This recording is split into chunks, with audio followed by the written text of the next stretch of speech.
Finally guys आज म बिहान बिहानै उठेर मेरो 200 रुपियाँको मुखलाई 300 रुपियाँको ब्रसले ब्रस गरेँ।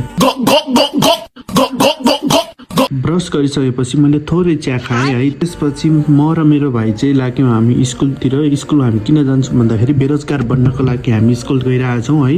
ये बड़ी अच्छी बात कही आप। स्कुल जाँदा जाँदा चाहिँ मेरो भाइ एकदम अगाडि हिँडिरहेछ। अघिदेखि होइन किन हिँडिरहेछ भन्दाखेरि चाहिँ एउटा केटीसँग त्यसको लभ परेको छ कि अहिले, त्यही भएर एकदम अगाडि हिँडिरहेछ। यसको मैले जानेको छु। अरे झूठ बोल रहा है, ये झूठ बोल रहा है। किनभने हामी चाहिँ स्कुल पनि पुग्यौँ तर स्कुलमा मलाई के पढाइरहेछ मलाई केही थाहा छैन होइन। किनकि अहिले चाहिँ म घरमा आएर मेरो सानी भान्जीसँग खेलिरहेको छु। भान्जीसँग खेल्दा खेल्दै बाहिरको मौसम हेरेको, बाहिरको मौसम पनि एकदम बबाल अनि दामी रहेछ आज चाहिँ है।